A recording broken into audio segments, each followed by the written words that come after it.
Sounds like everything's coming through okay, so we'll get started.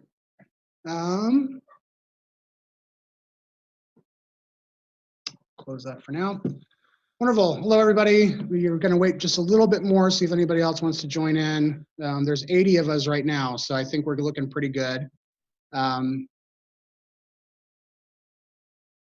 wanted to say thank you for, I can see screen good. Wonderful. Thank you, Sarah.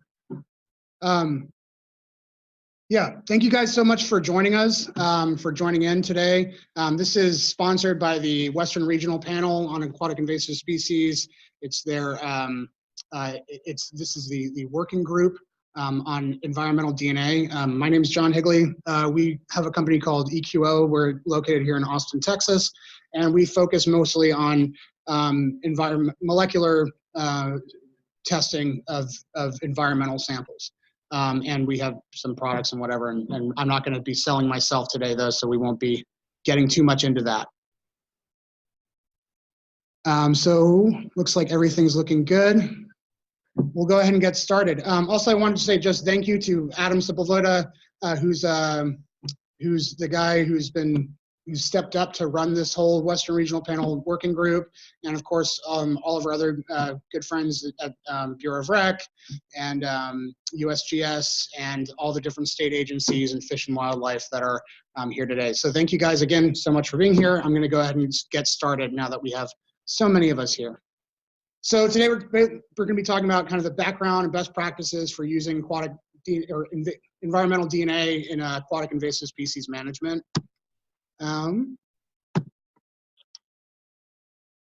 There we go. This is the outline. You guys should have all received an outline previously, but we'll be going through this today. We'll just kind of briefly talk about what these biological molecules are and give a brief background about that biology. We'll talk about some of the technologies that are currently in use today. We're going to be focusing today on PCR and qPCR. There are additional technologies that are kind of coming down the pipeline, but these are certainly the ones that are of most interest, I think, to and most relevant to managers. So that's what we're going to be focusing on. And then we'll kind of go through in practice, kind of best practices, what controls you should be looking for to be included, what if there's an issue, and how to really sort through your data a little bit more and understand it so that you can make better management decisions based on the data that you're getting. We'll talk just a little bit about the importance of sequencing and things coming down the pipeline like next generation sequencing and environmental RNA, which is something that we kind of specialize in. And we'll kind of talk about benefits and limitations are a big one. There's some common misconceptions about what DNA can tell you and what it can't tell you. So we'll kind of hopefully clear all that up today. And we booked this room for quite a while, so we have plenty of time for Q&A at the end. Part one, let's get started. So just real quick, we'll go over our central dogma of biology. This is kind of Bio 301 stuff. DNA is kind of the code that is in every cell. It's the same in every cell. Contains genes, introns, exons, and whatnot. Some of those are expressed all the time. Some of them are expressed just when there's certain things needed. So DNA gets transcribed into RNA. RNA is a more transient molecule. It breaks down very quickly. DNA is a more stable molecule. RNA gets translated into polypeptides and proteins, which do all the actual work. That's the functional bit. DNA structure. So DNA is is very stable molecule. It doesn't break down that quickly, but it does break down over time. We've got these the backbone with the phosphate backbones create that double helix, and that makes it quite stable. Hydrogen bonding is not as stable of a bond as obviously the covalent bonding is. However, it is a pretty stable ladder.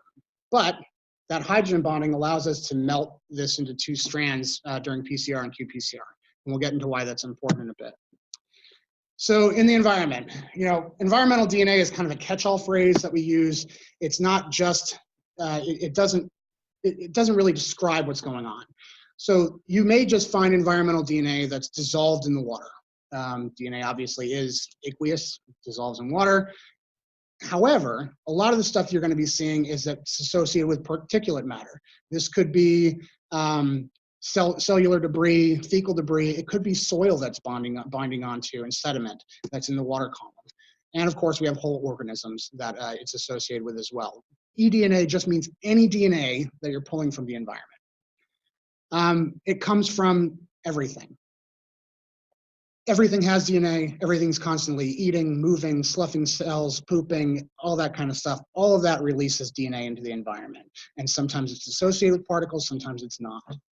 And things get broken down slowly over time. Slowly, relatively, sometimes quickly. It depends on a lot of different factors, so we'll get into a little bit here. So like I was saying, everything releases DNA. This is our fish guy. He's releasing DNA just by being there. The DNA then gets broken down by microbes and enzymes, breaking down the DNA. Light UV damage can break down DNA. If you increase temperature, you break down DNA quicker than if you had a decreased temperature. So it's just a factor of temperature, time, light, microorganisms, also metals, chemicals, things like that can also break down DNA. I'm not going to go through this too much, but I advise everybody to go and look at this. This will give you a little bit better of an idea of where all this comes from. Also, in this PowerPoint that we're going to send out, all of these where they're blue, those are hot links. Those are links. You can go to the study that this comes from and read the whole thing. This was a really good study, kind of looking at how DNA breaks down the environment over time. And the answer, in short, is that it's complicated. And it depends a lot on your specific water body. There's not an easy time frame that I can give you and just say, oh, DNA in this state lasts X number of days in the environment at all times. There's a lot of different variables, and we need to keep that in mind when we're looking at the data. So we're talking about the state of the DNA, intramembranous, meaning inside the organism, extramembranous, outside of the cell, and particulate associated particles, free dissolved and whatnot. So some of these words, might not be immediately clear what they're talking about. However, I think if you go to the reference paper, it's pretty easy to follow along too. So let's talk about some tech and what we're using today. So first, we're going to show a quick video to kind of go over what polymerase chain reaction is, PCR, as you may have all heard before. And it's loading now, and it's embedded properly. Great. Good job, Eric. PCR uses repeated cycling of temperature to separate DNA and amplify certain segments of DNA. The temperature is raised to near boiling. The hydrogen bonding that I talked about earlier separates. The temperature decreased to these short parts called primers, which you then, when you make the reaction, you have more of these in the DNA. So they bind to the sites where they're specific that match up to the DNA.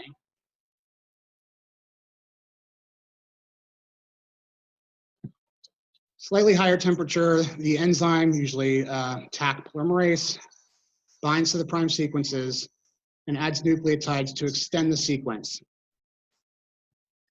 That completes the first cycle. We're going to repeat the process.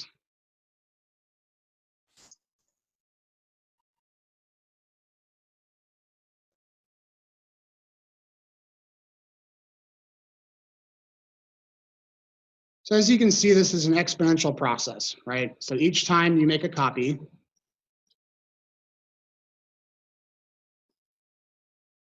you accumulate your target sequence.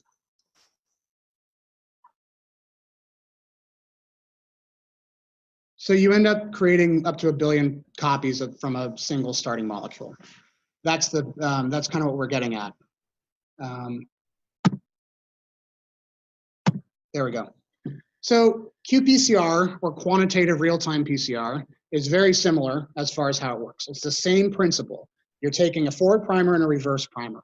However, this time, instead of having instead of just making the copy, you have a probe that's in the middle, right? So this probe also matches up to the DNA where it's binding to, and it has a reporter dye, which is called a fluorophore. It's a fluorescent signal, and a quencher. And the quencher basically blocks the fluorescence of this molecule when they're in close proximity together. So when these guys are right next to each other, you don't get any fluorescence. When you make the copy, it displaces this probe as you bind more nucleotides. Then the reporter is released, allowing the fluorescent signal to be unquenched. And we can read that by running by basically taking a picture. It involves little more complicated than that, but that's what you're doing. You're just measuring fluorescence signal over time. So each time you copy, you increase that fluorescence signal. There's a video at the end of this at the end of this PowerPoint if you guys want to get more into this and understand it a little bit better. And so this is kind of a basic what it looks like. Obviously, if you have more DNA and you're making those copies, you're going to start seeing that signal come up. You're going to have more copies being made earlier in the cycles. We were talking about cycling earlier, you know, whether you're talking about each time the PCR makes a copy. This is what this x-axis is showing with the cycle number. So each time the fluorescence is released, the more DNA you have, the earlier you're going to see signal. The less down here, this is femtograms, is you'll see less. So nanograms are much larger. So essentially, if you guys aren't used to femtograms, picograms, and nanograms, each one is 1,000 times larger than the one before. And that's kind of the long and short of it.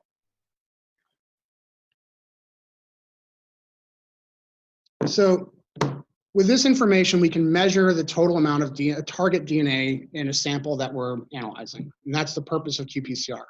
It's the same technology as PCR, but there's some differences that allow you to, one, be more specific, more sensitive, and you can have and you get more. You can actually measure what you're looking for.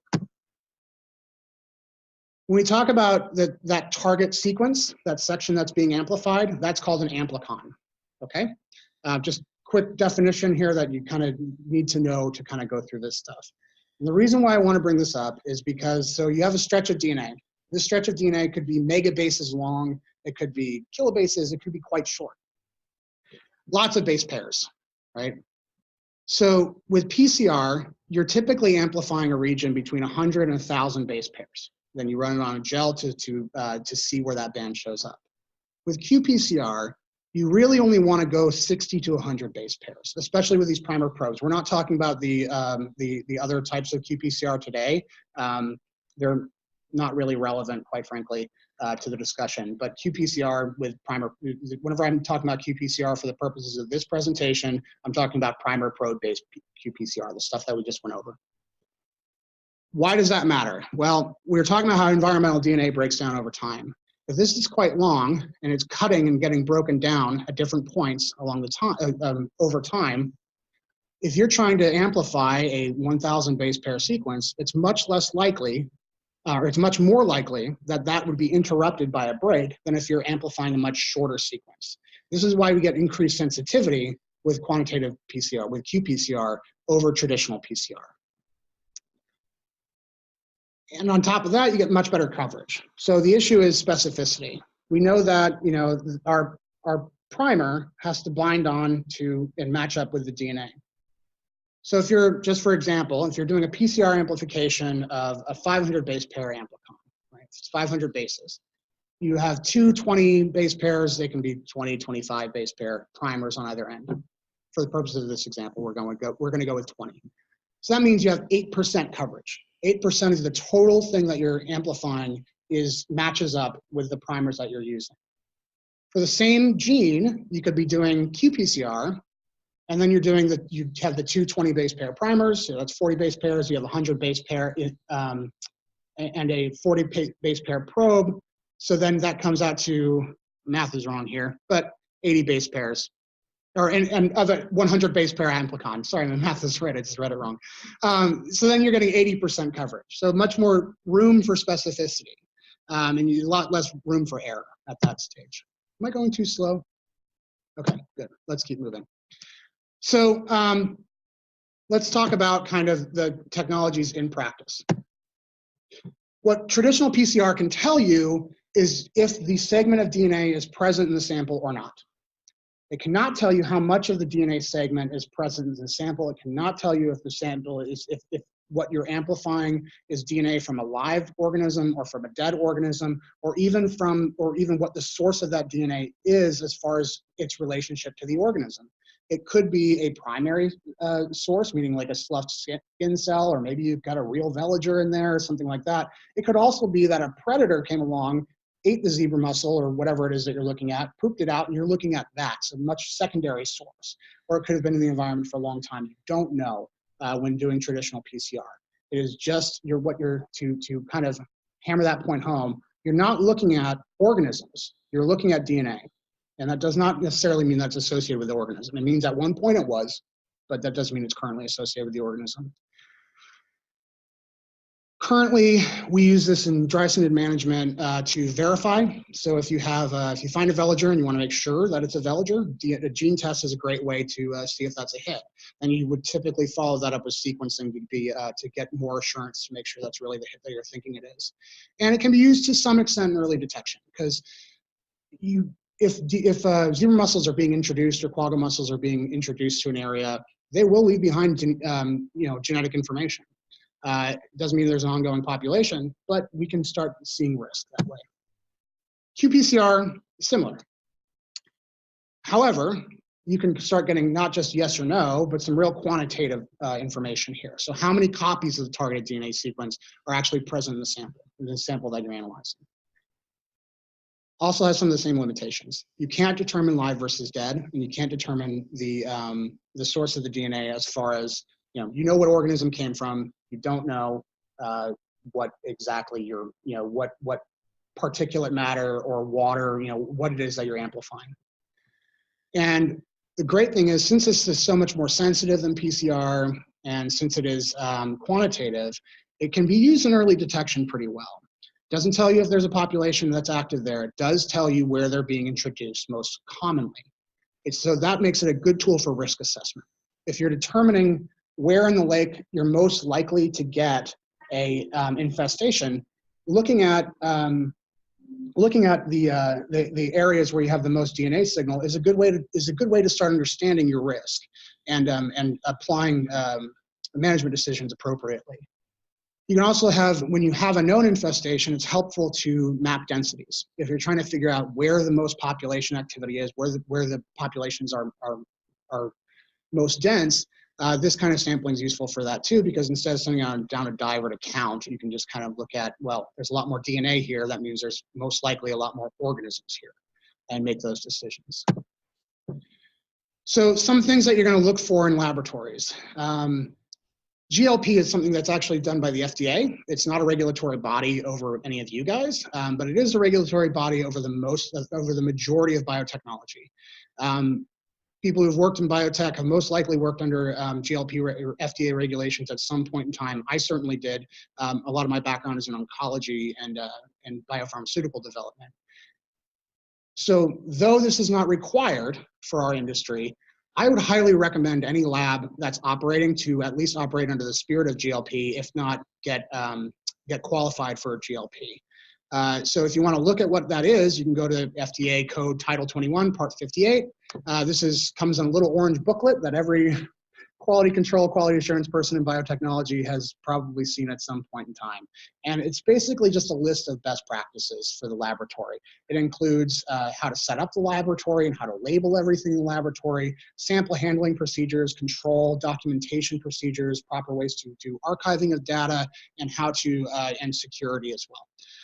It's a nice set of recommendations to look over. And let's talk a little bit about some of the controls that you may want to use in a qPCR or even a PCR experiment.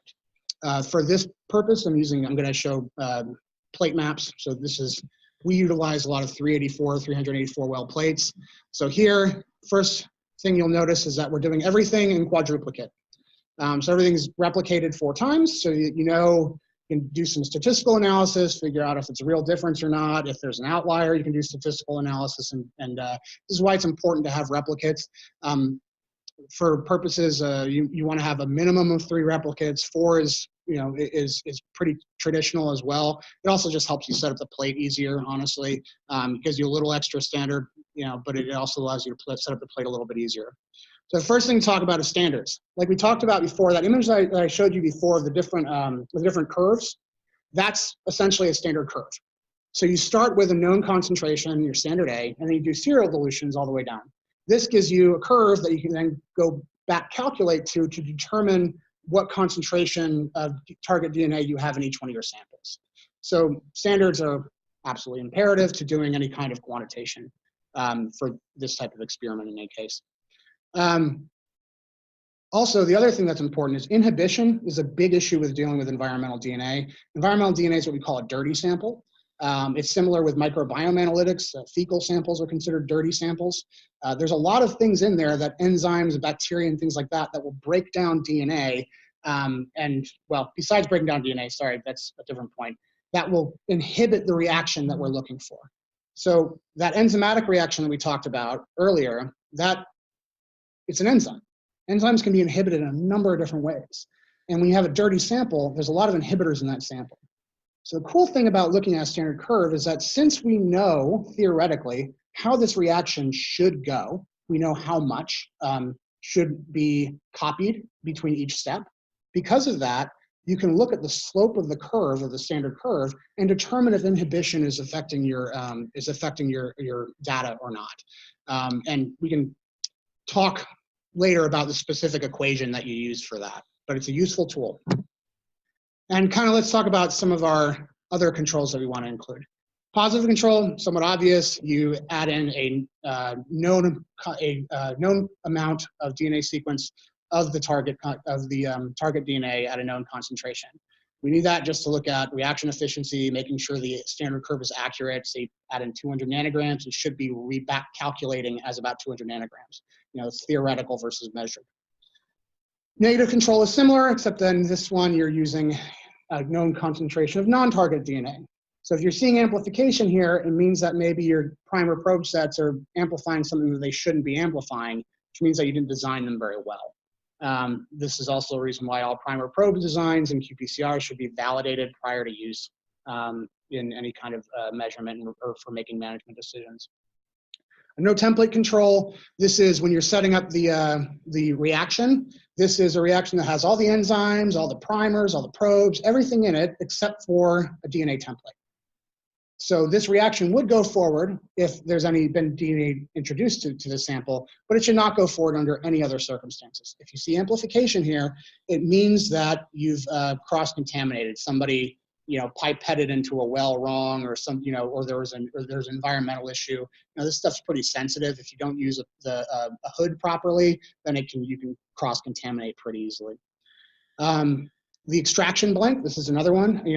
We have to extract DNA from the environment, right? So whether you're doing it off of a filter for like a raw water sample and you're looking for dissolved, or you're doing it off of, looking at particulate matter, or you're looking at whole organism, there's some process in which you isolate that DNA from the rest of the matrix. And so what this is you basically go through the whole process that you do with every other sample that you're setting up, except in this one, you don't add any actual sample that you've collected. You don't add any water, you don't add any particulate. It's just the reagents that you would normally use. You're going through the motions, but you're not expecting to get anything out on the back end. So when you put that in, this controls against any kind of contamination that might have happened during sample preparation. So that's why this is included. And then we talk about internal controls. Internal controls are spiked into basically everything, not NTCs and extraction blanks, because those are very specific and we don't want to add any additional variable. They should have no DNA in those. But into every other sample. And what this is you take a sample of DNA, usually like a bacterial plasmid or something that's well studied, that you know the sequence of, and you have primer probes that are specific to that thing, and you spike it into everything at a known concentration. And you have a second primer probe set that's second to the one that you're using for your target DNA. This one is specific for that thing that you're trying to amplify, but use a different fluorophore. that reporter dye that I talked about? Those have very specific wavelengths. So you can have two wavelengths. FAM is a common dye. So, maybe you have a FAM dye on one and then you have a hex on another. So green and red, right? So your red signal is your internal control, and that should be essentially the same signal on every well that has it. Your green one is your target DNA, and that one's going to vary by your standard curve in your samples. This will show you pipetting error. It will show you if there's an issue with the plate. Especially some of the older qPCR machines, there's something called plate effect, where it doesn't read samples at the edges as well as it reads samples in the middle, and it's that That doesn't happen with the newer equipment, but it is something that happened in the past and something that we control for just to make sure it doesn't happen again. So let's talk about, now that we're done with what controls to add, let's talk about kind of the how to read the results a little bit. A lot of talk around false positives and false negatives. So let's define terms a little bit.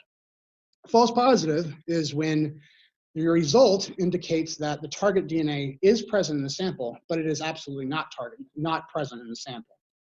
This occurs maybe to user error, say contamination, or poor primer probe design, and maybe you're amplifying something that's off target. A false negative result indicates target DNA is not present, but it actually is present. This could occur due to user error, lack of sensitivity in the assay, if your assay is not as sensitive as it should be, and basically you're just below the limit of quantitation is what we call it. So your assay isn't sensitive enough to pick up the DNA, but it is actually there. That's also a false negative. Or expired reagents causing the reaction not to be as efficient as it should. If the enzyme is being inhibited, like we talked about earlier, that's something that can cause that. So I want to go through a quick quiz question. So eDNA 101, this is your only question, so it's the entirety of your grade. But I won't actually check. Just write down your, you don't have to chime in or anything. We'll kind of go through this. So quick scenario. Sample collected from a lake undergoes DNA extraction using a well-validated protocol. qPCR is run with a validated Dreissena primer probe set on the resulting DNA using the appropriate controls. Significant signal is observed above the baseline. This looks like a positive result. However, the lake is protected by a rigorous inspection protocol. Every boat going in is inspected and washed. Microscopy doesn't identify any veligers, and divers find no mussels, and PCR with validated primers did not show signal. So is this an example of false positive, false negative, or neither? Get your answers in. The answer is neither. qPCR detected DNA, not necessarily an infestation. Microscopy and dive results may be true negative results or sensitivity-related false negative. The PCR results, that's a false negative. PCR is a less sensitive and less specific assay, and it failed to identify the DNA that was in the sample. So I hope that clears up the concept of false positives and false negatives. So let's talk about some of the benefits. I didn't know what picture to do on here, so I just did a fun joke. Everybody laughed. Benefits of eDNA. Higher sensitivity than looking at plankton net pulls. It's as little as a single copy of DNA is detectable by PCR or by qPCR. Although if you want to do quantitation, and you need larger quantities to do that effectively. And you know, the single copy is theoretical. Much higher specificity. So the assays are gene specific, many are well validated, and they can be designed to detect whether you want to detect all Dreissena, so you know, quagga and zebra. You can do species specific. You can even do subspecies specific. There are some subspecies of Dreissena that there's been some interesting work in Spain and Ireland around subspecies of quagga or zebra mussels, but they use a different technique. But it could be done with qPCR. Also, there's so much stuff on the market to make this really high throughput and automated. You can do multiplexing. Like I said, you could use different dyes for different things. You could, you can do up to 5 different dyes in a single well with most instruments these days. And it's just designing primer probes that way can be a little bit complicated, but it's very doable, and there's good algorithms for that. It allows you to detect things much earlier than traditional methods because it does not rely on any active spawning. You don't have to have veligers to detect populations. There's not a seasonality with this. You can kind of find them anytime. Now, obviously, when they're spawning, there's going to be more DNA, but you can really find them pretty much any time of the year. There's a lot of limitations too. So again, as we talked about, this detects DNA, not necessarily the organisms that the DNA comes from. There's no differentiation between live and dead. It does not understand that because obviously DNA can reside in a system for quite some time. And so the source of the DNA, if it's a primary substance, skin cell, secondary, tertiary, quaternary, you don't know.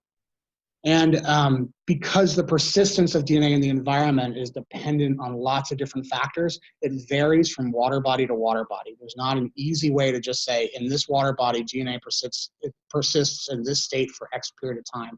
That's not something that has been done, and I don't think it's something that can be done anytime soon.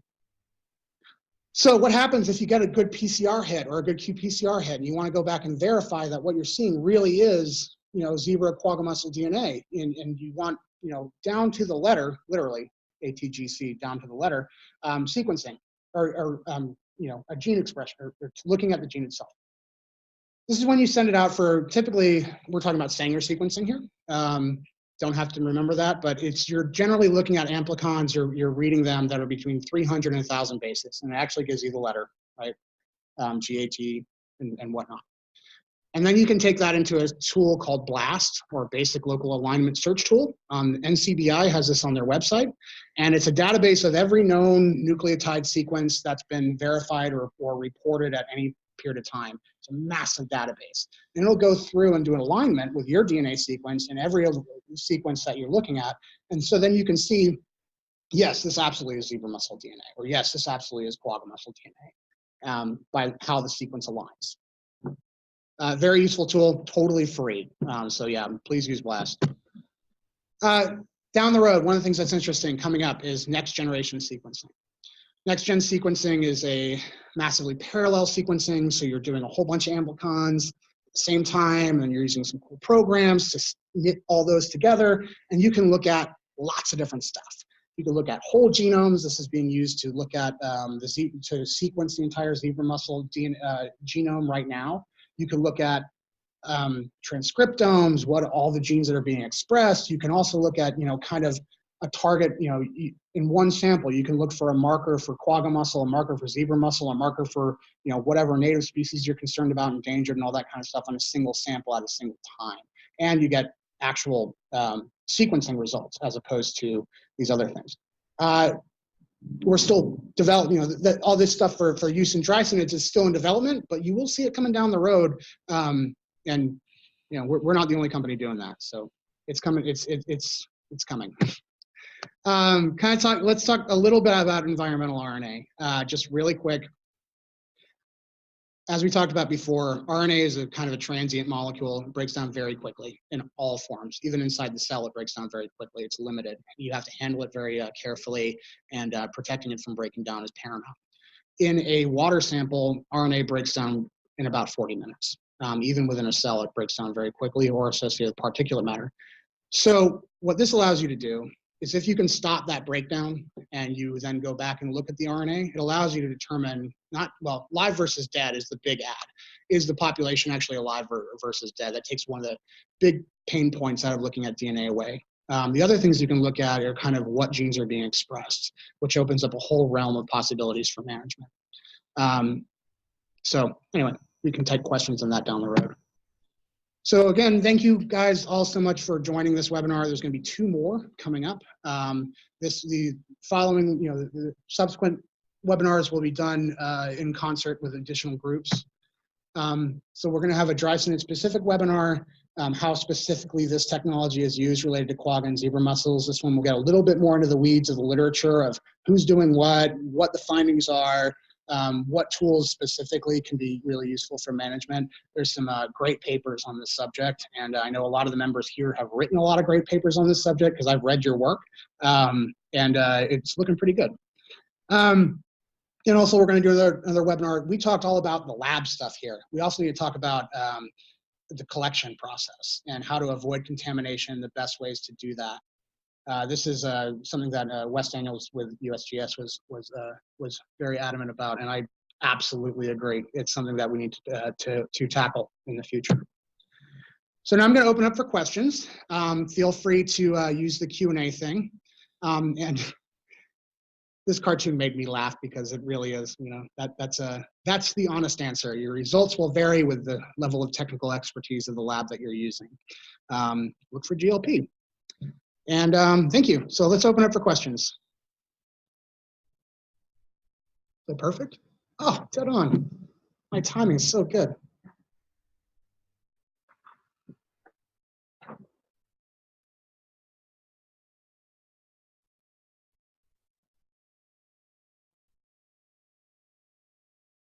Okay.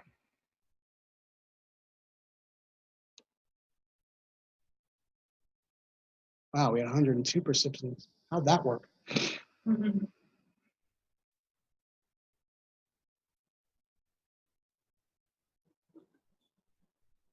No, I just saw Adam say thank you.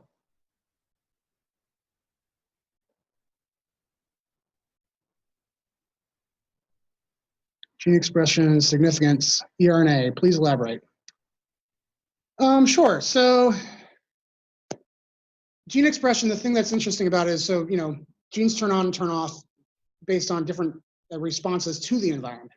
So for example, if again, zebra mussels, if they're about to spawn, there's a number of genes that are turned on whenever egg production and then egg release, different set of genes are needed. So some predictive spawnings prediction is possible with this. The other one that's interesting is looking at stress response. So as there's a whole family of genes that are related to stress response that you can look to see when they're turned on and off. So early stage stress response to things like pH would be interesting to see how well treatment is working post intake of when they're treating with these a lot of these oxidizing chemicals and whatnot. You can look for a response to oxidative stress. You can also look for well, just a whole host. If you can think of something that happens in the life cycle, there's a family of genes that's being turned on and off for that part of the life cycle, including attachment and things like that. So that's kind of the interesting thing about gene expression. Yes, the PowerPoint presentation will go out to all attendees. I'm gonna get that over to Adam, and he'll post it up in whatever place is the best place for everybody to find it. It's no protection on this. Feel free to share as much as possible. My co-founder Erica made it accessible as well, so accessibility is on every slide. Yes, the presentation is recorded. We have there'll be an MP4 that'll be sent out, and it'll be hosted on Zoom for download and stream. And I also have we'll have a hard copy of the MP4 that I'll make available to Adam for it to be uploaded to wherever it needs to go. Draft actions like drain a lake when obtaining positive eDNA. No, do not do that. Yes, no. Positive eDNA results do not mean you have an infestation. There are places that, I'm not going to give specifics about clients, but there are places where we know darn well there's not an active population, and we find some pretty significant eDNA hits using qPCR. And the reason for that is that we know there are boats that are coming in that have dead mussels on them, or that have recently, before they enter the lake, had those dead mussels power washed off, and those dead mussels are, well, rainwater happens and that DNA gets put into the area around where they were flushed. So, and you see that, where the decon stations are, you see a DNA spike. That's not because the decon station is not working, it's because there's, you're deconning effectively. That deconning, that kills the organism. It doesn't kill the DNA. So yeah, do not drain a lake because of eDNA or send down divers. Goodness. Point out sequence. Yes, so yeah, good point. Sequencing an amplicon does not rule out a false positive caused by contamination. Exactly. If it's a contamination-related issue, that DNA will sequence like zebra mussel because you contaminated your sample with zebra mussel DNA. Doesn't matter, the point is whether the DNA is there or not. If contamination happens, you're going to get a false positive with that, whether it's on sequencing, PCR, or qPCR. Contamination is paramount to watch out for.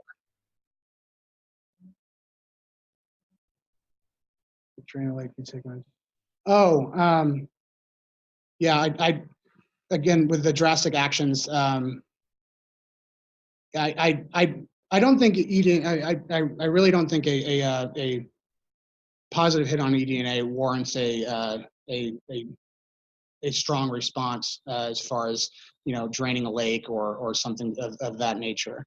If you want to, it's management decision. We provide data. We don't make prescriptions, but a positive eDNA result means do more research. It doesn't mean shut everything down. That's one of the reasons why we do environmental RNA, to be honest, because environmental DNA, super useful tool. It doesn't tell you about the actual population or infestation. Oh, thanks, Patrick. Oh, cost per sample and sequencing validation. I'm not, that's not the purpose of this conversation. I'm not going to talk business as far as what our cost per sample rates are, you know, sequencing stuff and whatnot. That's just, I mean, thank you for the question. Send me an email offline and we can talk about that if you're interested. But I'm really not, the purpose of this is not for me to promote or sell my services today. But I like that your head went there. All right, here degrades very quickly. Yeah, so the Kelly asks, you mentioned that eRNA degrades very quickly. Is the science and techniques available to stop degradation to do the laboratory processing? Yes, it is. It's available. As far as what that is, we'll have to talk offline, and I can get into the weeds a little bit more on that. Send me an email. My email is john.higley, Higley, @eqo.life. Feel free to send me an email and talk about kind of like what that technology is, where it's been released, and what studies have been done with that. I can talk through that with you. We did some work with Monica McGarity over at Texas Parks and Wildlife with that last year, and it was pretty cool. So I'm happy to talk. For later RNA analysis, yes, it is absolutely possible to preserve a water sample for later RNA analysis. That is something that can be done. We can talk about how the best to do that. Been used by a manager. Yes, they have been used by a manager. eDNA results actually influence the manager's decision. Oh, case where eDNA results actually influence the management decision or action. Yeah, absolutely. So there's a lot of states that use eDNA results for management decisions, especially for early action and early detection. As far as what those specific actions are, I've got some examples in mind, but I think that's a question probably better suited to the managers. We have the Slack channel. Feel free to go in there and ask the managers what they've done with eDNA results in the past. And yeah, they have been influential in the past. As far as like, I don't know what information some of the partners that we've worked with. I don't know what information is public and what is not public, and I don't want to kind of get before the cart here and share information about management decisions that haven't been publicized yet. So we won't talk about that too much. Should we destroy DNA at our decontamination sites? I don't know the best way to do that, honestly. I mean, because you would end up bleaching the area pretty specific, or something along those lines. Getting rid of DNA is not always that easy. And, for example, the chemical that we use for decon is essentially, I used to work for a company that billed themselves as the RNA company. And there was a product that we used there that has since gone public as to what's in it, so I don't really mind talking about it.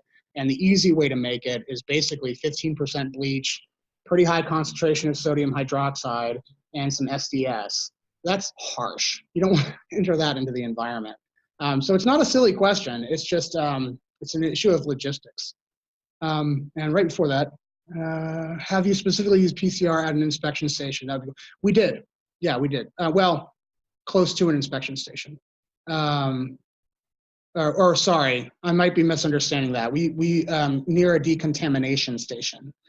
Was some place that when I was talking about that hypothetical, that did happen. I'm not at liberty to talk about where and whatnot, but yeah, as far as using it at an inspection station, I'd love to. Sounds like fun. We don't have a ton of those here in Texas, but maybe we'll talk to TPWD about doing that.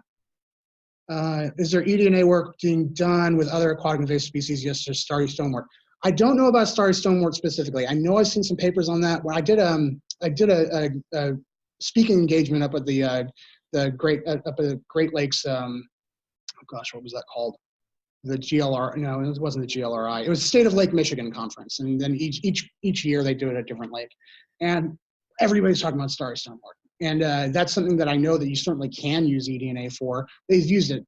USGS has a great protocol for using it for Asian carp. I would really recommend using that, and I think Adam sent that around. Their Asian carp stuff has been awesome. And that can absolutely be applied to Dreissena as well. And starry stonewort, there's no reason why not. Erica's background is more in more in plants than mine is. So as far as like how to best isolate and look at all that stuff, she's the pro on that. But yeah, it's something that, it's something that we're looking into. In terms of detecting,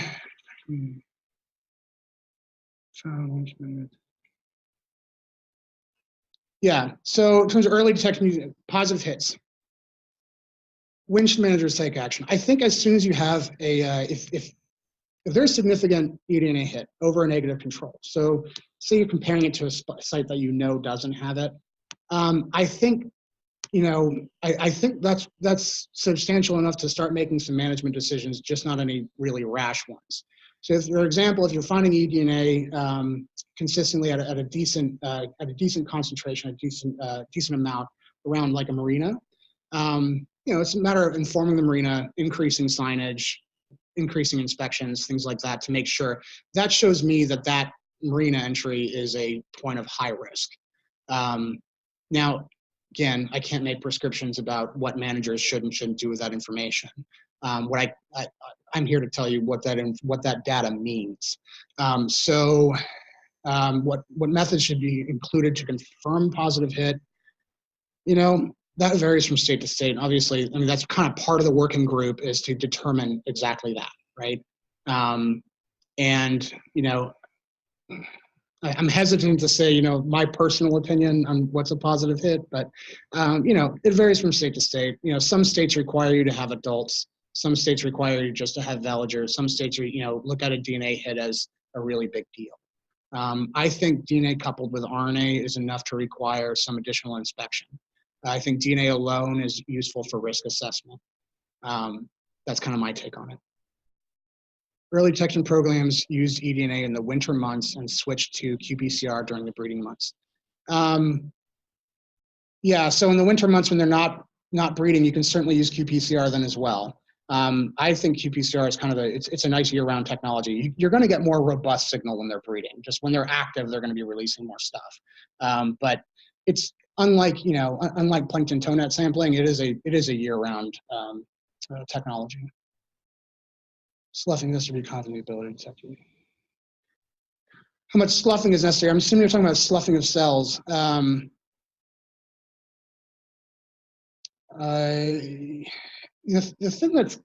thing is, eDNA, it moves through the environment pretty quickly. We're doing actually, I'm talking on Friday about some work that we did with Baylor University. And this is just to give you an idea of how it moves through the environment. This is not about, the project we're doing with them has nothing to do with invasive species management. They're looking at how there's a lake that has a known infestation of zebra mussels. And near it is a series of springs and groundwater.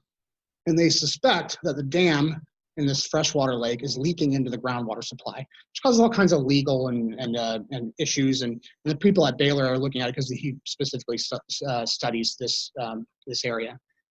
We're looking at zebra mussel eDNA associated with particulate coming out of groundwater. And we're finding hits, and it's matching up perfectly with the chemistry hits that they're seeing. That paper is coming out later on, but this should give you an idea of how this stuff moves through the environment. If you can find particulate eDNA in groundwater, it sticks around for a while. A little scary, but it is interesting. We don't have an inspection station. I'm speaking more along the lines of 4 different states and whatnot, and what the inspections that they do.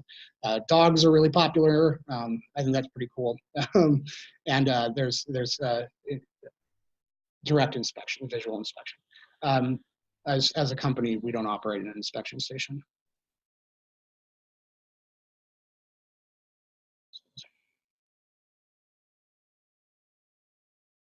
Different amounts of DNA that come off of different things. That's not really, it's quite frankly not addressed. I mean, there's different organisms. Obviously, a nutria is going to release a lot more DNA into the environment than a zebra mussel. An Asian carp is going to release a lot more eDNA into an environment than a zebra mussel will. So as far as, that's just another one of those variabilities. It's similar to, we were talking about how different lakes have different chemistries, and so therefore the way that the DNA moves through the environment is different. It's similar with the type of thing that's introducing the eDNA. we're just looking at signal and an amount of target DNA. It does not directly relate to the organism, though you certainly would see a more robust. If you had one zebra mussel and one nutria, the nutria is going to have a lot more total DNA than the zebra mussel. As far as like how that enters the environment, how we're controlling for it, we're not. It's just that's a variability that we can't really control for.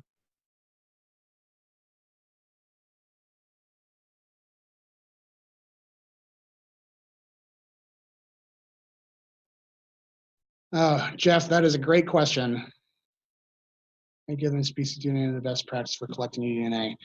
So best practice for collecting eDNA, we're going to talk about in a subsequent webinar. There's a lot of different ways to do it. And the best practices, I think we're going to probably focus pretty heavily. I mean, check with Wes, but we'll probably end up focusing pretty heavily on contamination, how to prevent contamination, how to control for contamination. As far as how results are being shared effectively between various management agencies. Wonderful question. That is, Western Regional Panel, who is kind of sponsoring this today, they're the people that are doing a really good job of that and trying to really improve that pretty significantly. Elizabeth Brown up in Colorado, who's a chairwoman there, has done. This is something that I know is important to her, and I know that this is something that it's important to us. But we're a private company. As far as how those information go about, it's kind of on you guys. What I would recommend is at the end of this PowerPoint, we have some links to University of Washington Washington State. Thank you. Put together a good list of kind of current. How do you say it? This Mendeley group. Okay, they have a Mendeley group for kind of like current research in this area. As far as specific results from specific areas, better question for somebody else, honestly. The Slack channel is a good place to do that. Yeah, hopefully someone else can answer that a little bit more thoroughly than I'll be able to. Lab text one.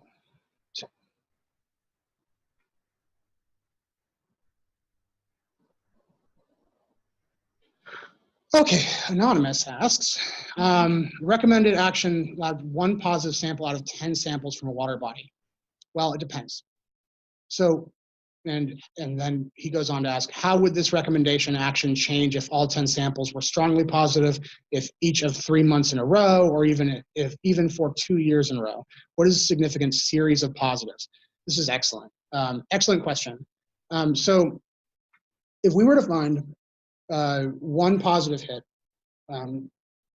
say moderate to strong positive hit in a water body, but everything else was negative. The first thing that we would recommend is to do a follow-up study. One thing that I didn't talk about in here, and I really should have, is reruns. In science, whenever we see a significant result or something interesting, we rerun the experiment, right? You have to rerun the experiments to really, if something is interesting, check again. And so that's kind of what first step there. If you're seeing strong positive results, say 3 months in a row, and you're sampling each time, I think that warrants some additional investigation into what's going into that water body, whether that be, visual inspection, following up with additional molecular testing, like RNA or something like that, or sending down divers. If you're seeing strong hits over a series of time, I think that warrants additional investigation. However, that said, it depends on the water body. If you're seeing strong hits over a series of time, and it's next to it, and it's well protected, and that it's right next to a decontamination station, what's going on in that lake. Things are dying and getting introduced. It doesn't mean that that does not indicate to me that there is a live active population. So it kind of, there's, again, not a hard and fast rule. You kind of have to look at, what is this telling you? What is the data telling you? DNA, it's telling me that I have DNA here. As far as why, you got to look at the specific lake, the area that you found it in, maybe a little bit of the chemistry. And I think you always start with follow-up experiment. You start with rerunning the samples that you have, follow up with additional maybe molecular testing, something inexpensive at first, maybe do additional visual inspection, things like that, and that to really understand the problem. Managerial decisions, that's kind of a question for the larger group. You know, there's obviously risk management things and things like that can start getting implemented earlier on. Again, we give information, we don't give prescription. But I think, yeah, that's kind of my take on it. There's not a hard and fast. You have to kind of look at the makeup of where you're finding it and what may be causing it. Yeah, decon station. Yeah, we don't operate a decontamination station. This was a decontamination station that was operated by a different entity. But yeah, we did do PCR or qPCR around it from various samples that were very close to a decontamination station. Very quick eDNA analysis. Extract water from a ballast tank and get results in real time. Yeah, so talk to Adam about that, because I know he does technology transfer, and Adam Sepulveda, I'm sorry, Adam, I'm butchering your last name.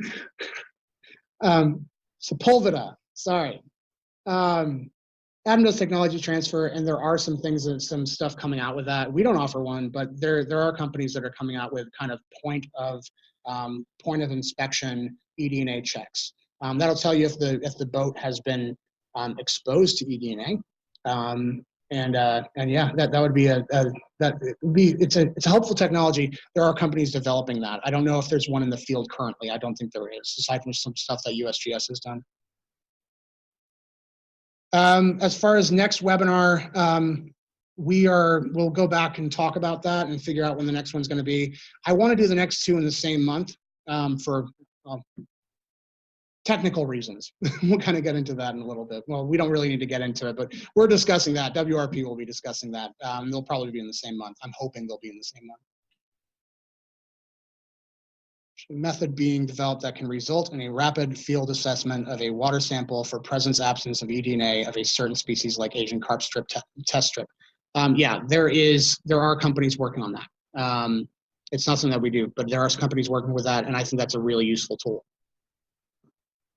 There's LAMP is one of the technologies that would work well with that, but I know it's been tested, but I don't know how widely available it is. Possible value of digital droplet PCR, super helpful. Yeah, super helpful. I know, actually, I was just talking to Phil Mattson about that last week. Yeah, digital droplet PCR is a super helpful technology as far as compared to TACMAN and qPCR. You know, the good thing about digital droplet PCR is that you can,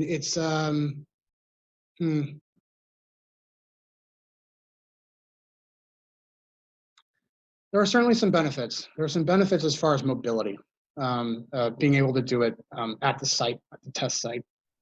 Digital droplet PCR can be done that way. TACMAN and real-time qPCR, there's a lot of liquid handling involved in that process, and it takes some time. It takes a few hours to get good results. So, and then you have to do some analytics to understand the results themselves. Digital droplet, you get pretty quick results, and and some specifics as far as specific counts.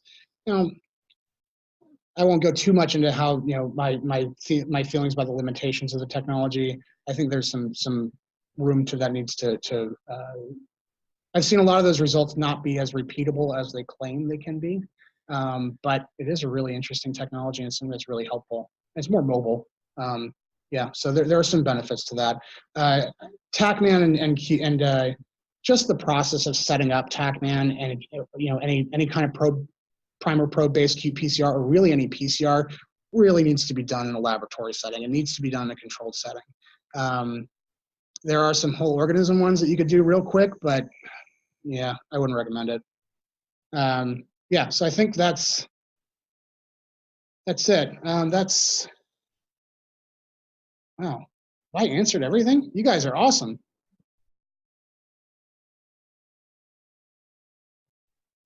Well, oh, we got a chat log. That's different. That's a different one. Hey, look, more stuff. Good job, thanks. Yeah. Your field protocol webinar covers sampling techniques like plankton nets versus other methods like filtering.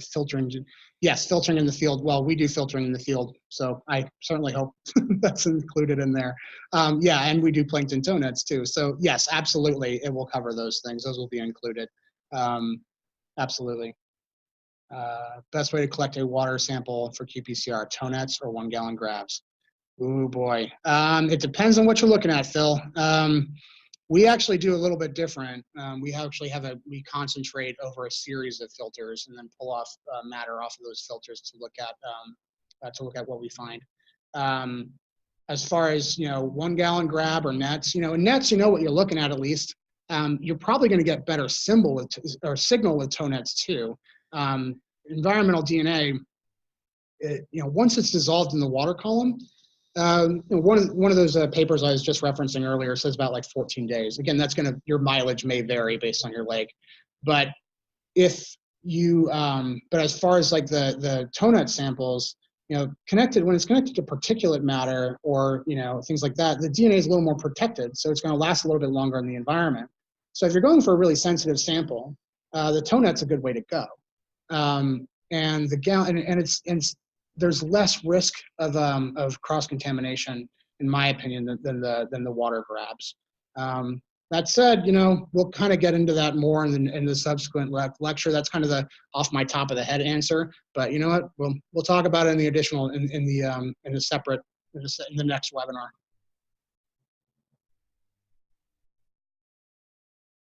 All right, I think that's everything. Okay, guys, we have this room, but I think we're done here. Unless somebody wants to add something, let me know. Here we go, best sampling approach. Oh, we got 2 more. Or 1 more. Best sampling approach, what volume of water? Yeah, I was just mentioning that. I was just talking to, there was a chat from Phil Matson was asking similar question. So, best approach. We'll cover that in the subsequent webinar. I know a few people have different thoughts on like what the best is, and I know what my opinion is, but we'll cover that in the subsequent webinar. What volume of water? It varies. I think if you want to get a representative sample of what's going on in a certain area of the lake, the more water you're looking at, the better, right? So we do a minimum of 2,000 liters. For the samples that we look at. That said, a lot of people do, if you're looking at dissolved DNA, it's unreasonable to look at dissolved DNA at 2,000 liters. It's a lot of water to push through to collect for dissolved DNA in the environment. If you're looking at particulate DNA, organism DNA, or something along those lines, minimum 2,000 liters is pretty nice. That's kind of like a plankton net, tow net kind of thing. So as far as what the best one is, I think we'll cover the pros and cons and whatnot in subsequent lectures. But that's my off the top of my head response. And there are still 69 of you guys here. This is awesome. I am so glad that this webinar went as well as it did, as far as everybody's participation, as far as everybody chiming in, asking really great questions. This has been fabulous. So thank you. I'm going to kind of end it here unless there's some last minutes, but we're at about noon my time or a little after, 12:07. So I think we'll go ahead and call it. Please follow up with me. If anybody's interested, please follow up with me via email. Erica shared out my email earlier today, and I mentioned it as well. It's on the chat, and it's John, again, just to refresh, it's john.higley, john.higley @eqo.life. Feel free to send me an email. I'm happy to chat. This week's a little tough, but I'll get into you as quickly as I can. Have a great day, everyone. Thank you again. Thanks so much for being here, and hope to see you guys all at the next webinar as well. We'll make all this available. Thanks, guys.